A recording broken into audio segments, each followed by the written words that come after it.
तो सबसे पहले आप इसका आउटपुट देखिए, जो आउटपुट अभी आपको दिख रहा है रेंज स्लाइडर का। तो रेंज स्लाइडर कैसे बनाना है, बहुत ही ईजी है। आपको यहाँ पर HTML यूज़ करना है, CSS यूज़ करना है, वो मैं अभी आपको यहाँ पर सिखाने वाला हूँ। तो HTML का पार्ट बहुत ही ईजी है और उससे भी ईजी आपको यहाँ पर CSS का पार्ट है। बस आपको कंटिन्यू देखते रहना है, मैं आपको हर चीज़ प्रॉपर समझाने वाला हूँ। तो अभी चलिए मैं शुरुआत करता हूँ इसकी। तो सबसे पहले हमारा HTML का पार्ट स्टार्ट करता हूँ। उससे भी पहले यहाँ पर देखिए हमने लिंक के थ्रू हमने जो हमारे CSS का पार्ट है उसको हमने यहाँ पर अटैच किया हुआ है।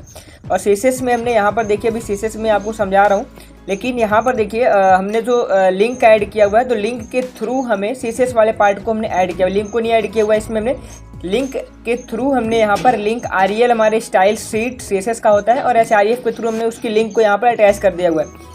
अब देखिए इसके बाद HTML में एक हमने टैग लिया हुआ div टैग और इसमें हमने क्लास अप्लाई की हुई है स्लाइडर। अभी स्लाइडर क्लास में क्या है वो मैं अभी आपको अगले 5 मिनट में समझाने वाला हूँ। वहाँ पर जब मैं हमारा यहाँ पर CSS वाला सेक्शन स्टार्ट होगा, मैं अगले 5 मिनट में आपको वो समझाता हूँ। तो div में हमने क्लास यहाँ पर अप्लाई किया स्लाइडर। उसके अलावा जैसे कि हमने आपको बताया था पिछले वीडियो में कि हमने एक लेबल लेना है, और लेबल फॉर किसके लिए हमें लेना है, यहाँ पर फेडर के लिए हमें लेबल लेना है। और हमें यहाँ पर क्या रख देना है, वॉल्यूम। अभी वॉल्यूम हमने यहाँ पर क्यों रखा हुआ है, यहाँ पर इसलिए रखा हुआ है क्योंकि जो आपको यहाँ पर आउटपुट में लिखना है, जैसे कि मैं यहाँ पे रेंज स्लाइडर लिख दूंगा तो यहाँ पे रेंज स्लाइडर ही आ जाएगा। तो हमें यहाँ पर वॉल्यूम यूज़ करना है और यहाँ पर हमें लेबल को फिर क्लोज करना है। अब लेबल का यहाँ से काम आपका खत्म हो जाता है। अब इसके बाद लेबल अभी आपको यहाँ पर यूज़ नहीं करना है। अब हमें क्या ले लेना है, इनपुट ले लेना है। तो इनपुट टाइप जैसे कि हमने बताया था आपको कि बहुत सारे इनपुट टाइप्स होते हैं, एक अलग से हमने बनाया भी था, बटन वगैरह और सबमिट बटन, ये सभी चीज़ें। और जस्ट इसके मतलब जो भी हमने पिछला लेसन देखा है तो उसमें भी हमने यहाँ पर इनपुट के बारे में बताया हुआ है। तो यहाँ पर एक हमें जो इनपुट का टाइप लेना है वो हमें लेना है रेंज। अब रेंज क्यों लेना है, क्योंकि हम ये रेंज स्लाइडर क्रिएट कर रहे हैं, तो यहाँ पर इसलिए हमें रेंज लेना होगा।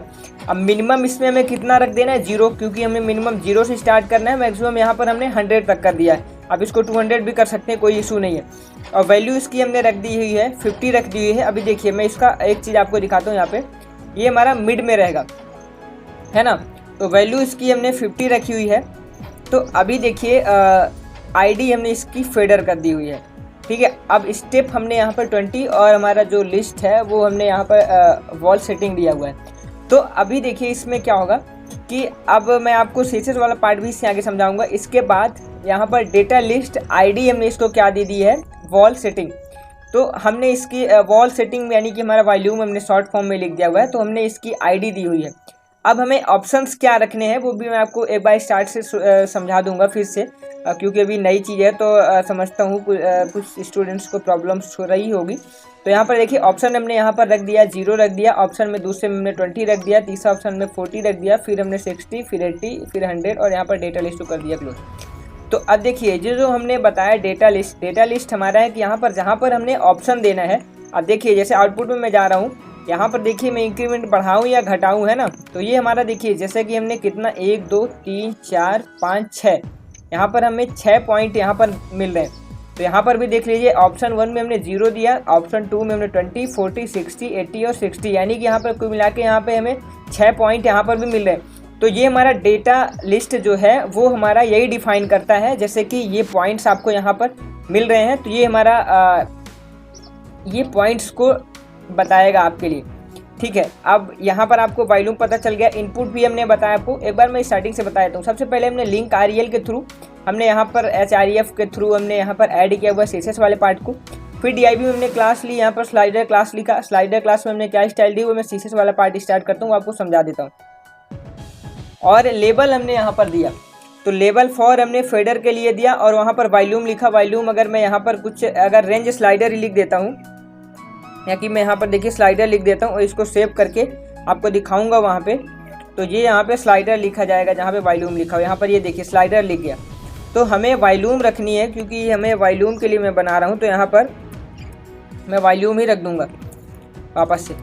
और इसके बाद इनपुट टाइप हमें रेंज देना है ताकि वो हमारी रेंज स्लाइडर क्रिएट हो सके। तो टाइप में रेंज रखना है, मिनिमम 0 और मैक्सिमम 100 हमने कर दिया। वैल्यू 50 रख दी है, ID हमने फेडर दे दी, स्टेप 20 और लिस्ट हमने यहाँ पर वॉल्यूम सेटिंग यानी कि शॉर्ट फॉर्म में हमने लिख दिया। तो वॉल सेटिंग्स हमने यहाँ पर की, डेटा लिस्ट हमने आपको बता दिया। अब देखिए अब CSS वाले पार्ट में हमने क्या दिया हुआ है। CSS वाले पार्ट में हमने बैकग्राउंड इसका वाइट कर दिया हुआ है ना, बॉडी का पूरा बैकग्राउंड हमने वाइट किया हुआ है। अब अगर इसका मान लीजिए कि मुझे बैकग्राउंड चेंज करना है तो अभी देखिएगा मैं येलो कर देता हूँ और वापस से मैं रिफ्रेश करता हूँ।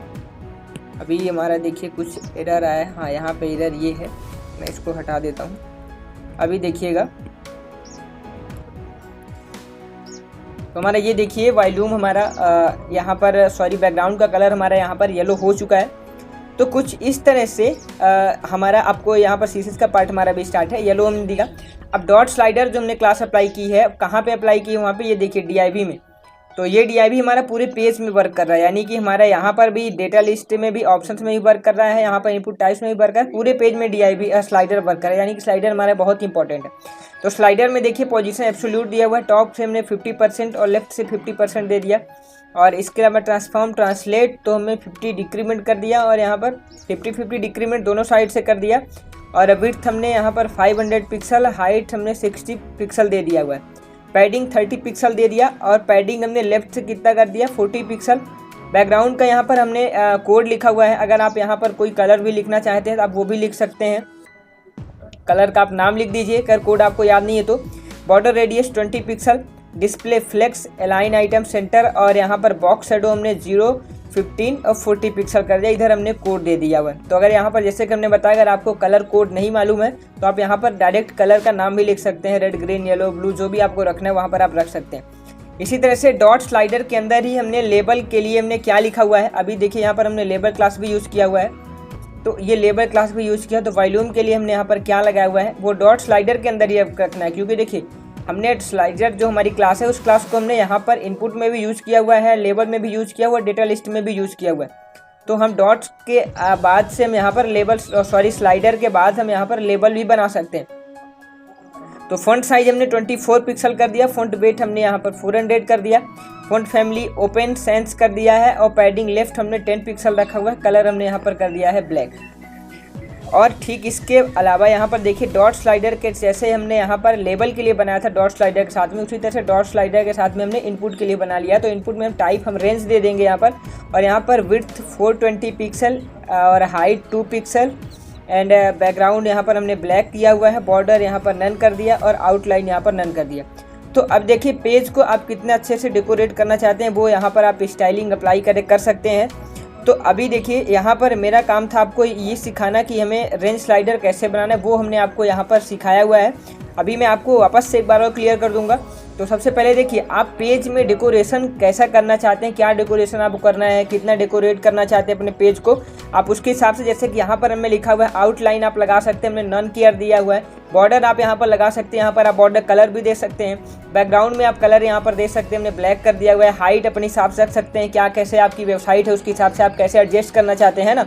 इसके अलावा कलर हमने यहाँ पर ब्लैक दिया, पैडिंग लेफ्ट फॉन्ट फैमिली हमने यहाँ पर दिया हुआ है, आप फॉन्ट फैमिली वर्डाना वगैरह जो भी चीज़ें बहुत सारी फैमिली है आप वहाँ पर कोई भी यूज़ कर सकते हैं। इसके अलावा यहाँ पर बॉक्स शेडो हमने दिया और अलाइन आइटम्स दिया, बॉर्डर रेडियस दिया, बैकग्राउंड दिया, यहाँ पर पैडिंग लेफ्ट, ये सभी चीज़ें हमने यूज़ की। आप कितने अच्छे तरीके से आप पेज को डिजाइन करेंगे, आप यहाँ पर सभी चीज़ें सभी स्टाइल आप यूज़ कर सकते हैं, सीसेस की प्रॉपर्टी यूज़ कीजिए और वहाँ पर आप पूरी स्टाइल अप्लाई कीजिए।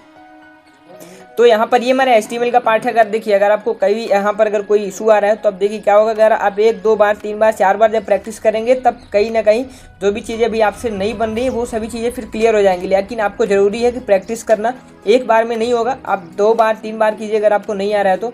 इसी तरह से पूरा स्क्रीनशॉट इसका ले लीजिए, दूसरे का भी ले लीजिए, आप खुद से कीजिएगा, ज़्यादा आपको ईजी में समझ में आएगा।